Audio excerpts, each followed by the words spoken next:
Among many other problems, COVID-19 has caused restaurants to close down and shortages of many basic food items. If you are like my family, you are avoiding eating out and only making food. This could be for any reason, including living with someone who's immunocompromised, like I am, or living with elderly family members. Here are 2 simple recipes that you can probably make with the things you already have in your kitchen. Start off by washing your rice. I did 1 cup of rice here, added it to a pot, and added 2 cups of water. Whatever amount of rice you use, you're just going to double that with water. You're going to put it on your stove and set it to boil. At this point, I started cutting up my vegetables. I had carrots, onions, peas, and celery, just kind of what I had lying around. And my water was boiling, so I put the lid on it and turned it down to a simmer.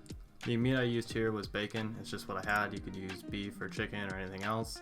And I just let it cook. If you had chicken or beef or something else, you could use olive oil. Obviously, bacon has enough fat to just let it cook. I put a little cumin on my bacon, that's just how I like to do it, and I used the extra grease. I poured some of it off, but used the extra grease to cook the vegetables, and put a little bit of ginger powder on there for that Asian flair. I sauteed those for a little bit, and my rice was done, so I added it in, started cooking everything together, and added some soy sauce for a little extra flavor to that rice, and I cracked an egg in there just to give that rice a little more texture. Kind of let that egg cook a little bit, added the bacon back in, and stirred it all together. I put a little bit of sriracha into it just for some extra flavor there. And there you go. You are done with your stir fry, just using whatever you had in your fridge. Really simple, easy recipe, really good. To start this recipe off, add 2 1/4 cups of warm water to a bowl, add 1 packet of yeast, 3 tablespoons of sugar, 1 tablespoon of salt, and 2 tablespoons of oil. I use canola.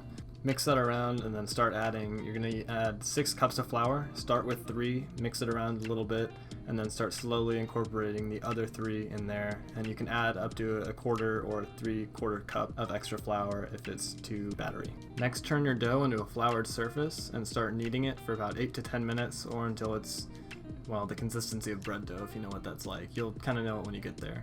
Next, you're going to grease a large bowl and then turn it over so both sides are greased.